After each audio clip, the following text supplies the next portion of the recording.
but like this track knows that that bass line is the only, like I said, everything else is serving just as atmosphere to that bass line.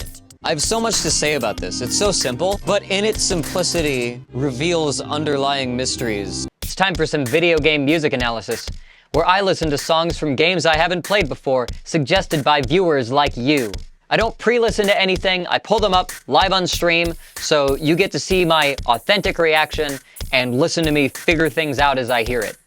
You can catch me doing this live without any of the edits at case.dog/stream. Logan in the chat suggested Hotline Miami Flatline.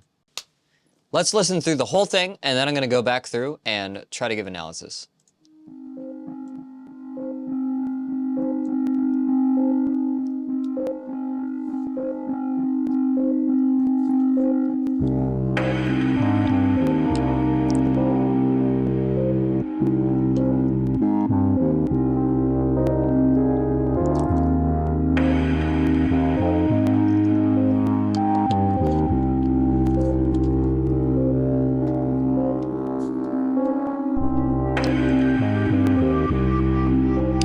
Okay, this is chill. I was expecting like a like something to enter there, but it's just going.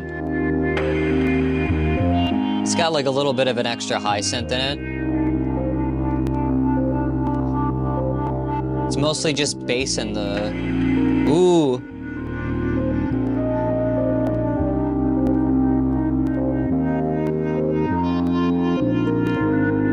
This is like 100% the roots that the bass moves to. Like this song is just, it depends on that.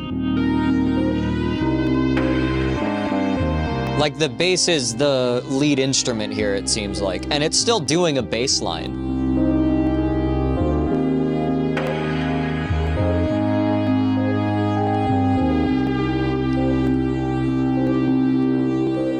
Got that siren sounding thing just gliding up and down.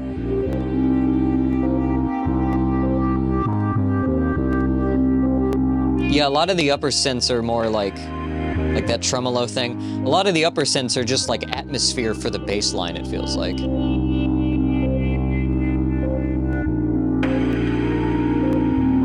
Ah, and that note that the guitar leaves on actually goes with the next root that it changes to, and it goes into the B chords.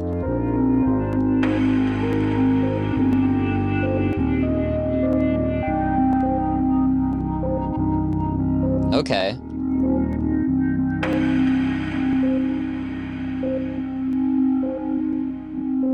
Ah, it ends on a weird note, it sounds like. Oh my god. Yeah, this is cool to me for a few reasons. Okay. There are no limitations to what you can do in video game music. There are going to be things that annoy people. There are going to be things that are boring. But like, you basically have, there's no paradigm for what genre you have to fit into if you're making video game music. It's a soundtrack and it's interactive, so you're gonna be listening to it a lot looped. So you have to make everything sound interesting and everything characteristic of what you're going to find while it's playing. What I've noticed is that so many arrangements slot back into like traditional kind of arrangement where you have percussion and a bass line and then lead like chords and melodies on top of it. The Game Boy games like being an exception to that because they only have like a few voices and so they have to use them more judiciously. But this does something interesting that falls out of what I expect to hear from like a video game music from like a shoot 'em up. The whole track is very subdued, and it is, like I was saying when it was playing, this is like 100% relying on that cool bass line. And it's not even moving that fast. It's just tasty, and it does a lot of interesting notes and changes. I want to figure out what that bass is doing. There's like two parts. There's like an A and a B section.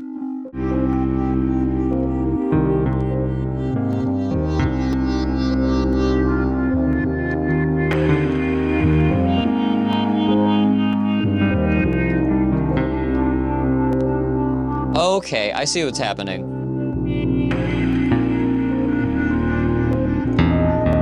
Before it goes into the B section. So we're in C minor. We're in C minor. And the bass line is essentially tracing out the chord up and down of a C minor 6.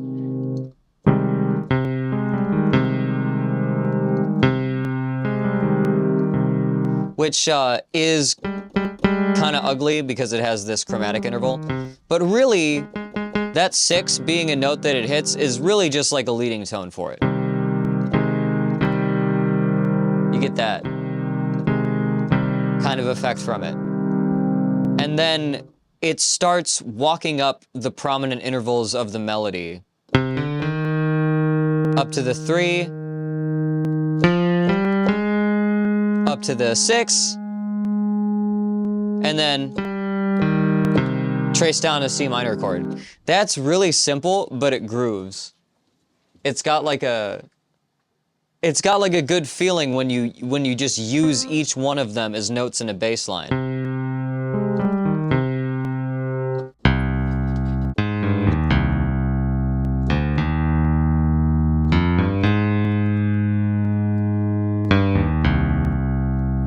Yeah, that's really simple, but I love it. And that B section kind of keeps moving. It doesn't sound like it has as much repetition.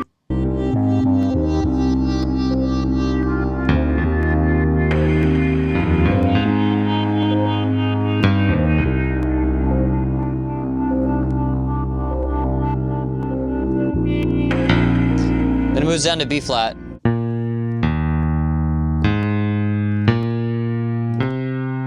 Okay, yeah. And then what does it do?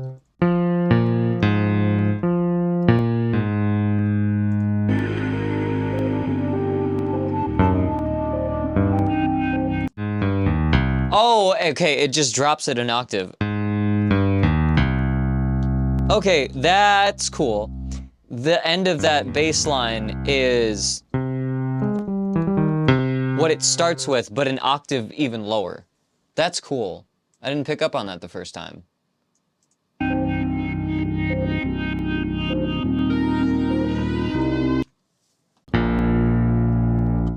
Then it does that.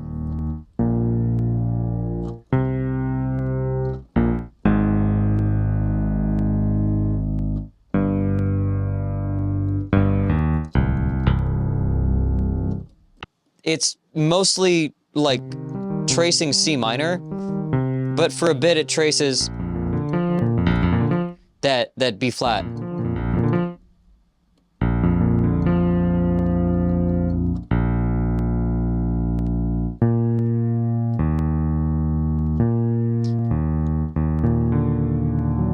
No.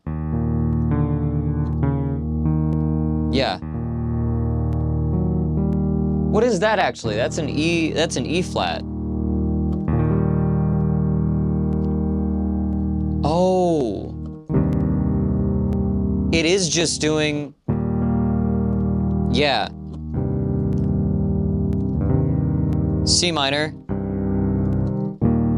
and E flat is the main like chord movement here. But it also just sounds like a B. The way they, or B flat, the way they use it.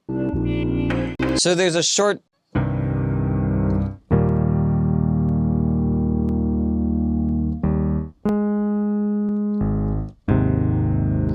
it sounds like at one bit it tries to dip into A flat, but it's mostly just like rocking between 1 and 3.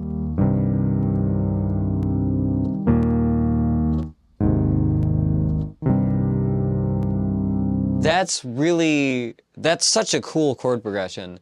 And it's just being outlined by a bass line. But like this track knows that that bass line is the only thing in it. Everything else is just, like I said, everything else is serving just as atmosphere to that bass line. All the notes in like the upper like things that the pianos and other instruments are reaching for are just notes in the chords that would be implied by the bass movement. This is a figured bass song. you could say.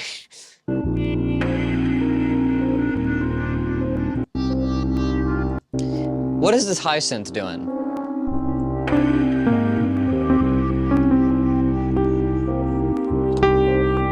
That's just on the 5 of G, so that's a 5th.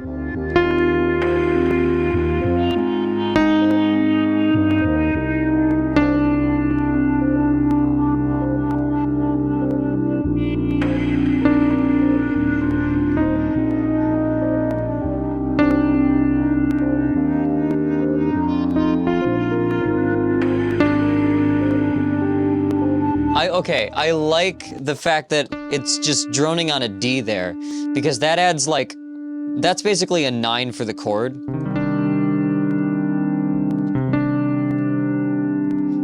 It's just adding like an extra, just by being there, being like an ambient tone in the background. It's adding 2 interesting upper intervals to that triad. Which isn't even there. You don't even hear, you barely hear all of those notes at once. Maybe there's like slight pads in the background that are doing it, but like... And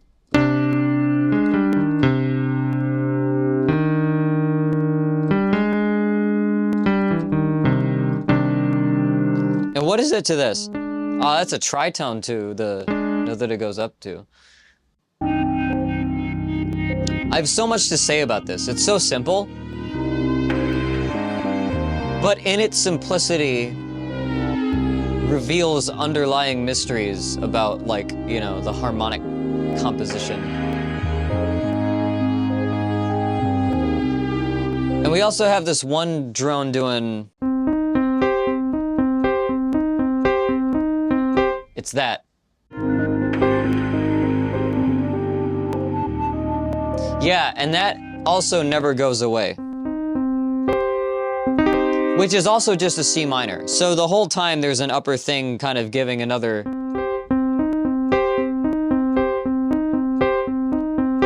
like C minor texture. This whole thing floats around C minor, but it does it in such an interestingly deceptive way. And I feel like that's its strength, is just how cool the bass line sounds, and how everything is just trying to put the bass line in a context. Yeah, this is great. This is really good. This is some video game music. This is such... Janie Bean in the chat said, I've always felt the Hotline Miami soundtrack does a lot with a little musically. Yeah, definitely. It's not trying to hide anything. It has a good bass line, and it's like, that's the song. Everything else around it just helps that, just harmonically and atmospherically. The bass is the character here, you know? And I really like how it moves. So it tries to do one thing, and it succeeded at it tremendously. I'm split between giving this a 4 and giving this a 5. This is probably like the longest I've gone on a track that's like this simple, and I think that's saying something, because it's just so intriguing. I don't know what it is. I don't know what it is about it. I don't know why I feel the way I do. I don't know if I've just been hypnotized by these fucking animal head creatures that are staring at me. But I'm gonna give this one a 5. That's a full moon for me. That was Flatline from Hotline Miami OST. All right, how do you think I did? If you like the analysis, hit like. If you want to see more stuff like this in the future, hit subscribe and the bell to make sure you see when new videos go up. Let me know what you think. Is there anything you think I missed? Let me know in the comments. I would love the feedback. If you want to catch me doing this live without any edits, just figuring things out as I go, you can check out case.dog/stream and see when I'm live. And if you want to submit a song yourself, you can check out my Discord channel for it at case.dog/VGM. I'll see you next time.